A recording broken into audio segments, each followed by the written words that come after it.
Welcome to my channel BP official. তোমরা সবাই কেমন আছো? আশা করছি সবাই ভালো আছো, আমিও খুব ভালো আছি। তো আজকের ভিডিওটা অনেকটা ইন্টারেস্টিং হতে চলেছে, তো তোমরা ভিডিওটা স্কিপ না করে দেখতে থাকো।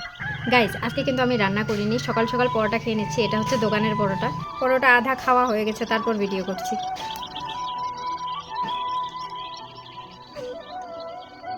তো সকাল সকাল তোমাদের দাদাভাই মাছ নিয়ে চলে এসছে, আর মাছগুলো কিন্তু পুরোটাই জ্যান্ত, তোমরা দেখতেই পারছো। জ্যান্ত মাছ আমি ভালো মতো কাটতে পারি না, তার জন্য তোমার দাদাভাই আমাকে হেল্প করে দিয়েছে।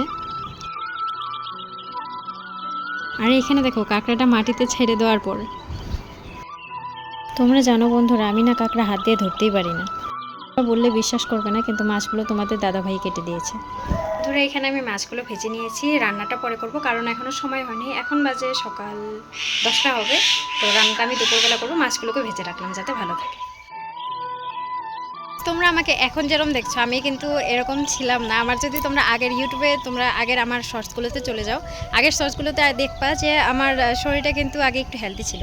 এখন কেন জানি না, বাচ্চাটা যখন থেকে হয়েছে, বাচ্চাটা হওয়ার পর আমার শরীরটা দিনে দিনে দিনে দিনে শুকিয়ে যাচ্ছে। ডাক্তারের সাথে কনসাল্ট করে কয়েকটা মেডিসিন নিচ্ছি, কিন্তু কোনো কাজ হচ্ছে না।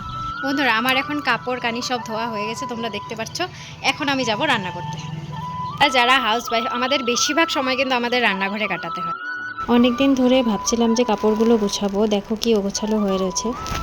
এটা আমার মামার ড্রেস, যেও একবারও পরেনি। আজকে কাপড়গুলো গোছাতে গিয়ে এটা পেলাম। এখানে আমার কয়েকটা ব্লাউজ রয়েছে, যেটা আমি নিজে হাতে স্টিচিং করেছি। আমি একে একে সবকটা ব্লাউজকে গুছিয়ে নিলাম। যে কোনো একটা জিনিস গুছিয়ে রাখলে কিন্তু তার সৌন্দর্য বাড়ে।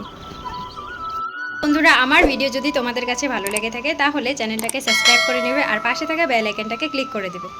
পরের ব্লগটা আমি কি নিয়ে করবো, তোমরা আমাকে প্লিজ কমেন্টে জানাবে। এখনের জন্য সবাই ভালো থাকো, সুস্থ থাকো। সবাইকে রাধে রাধে।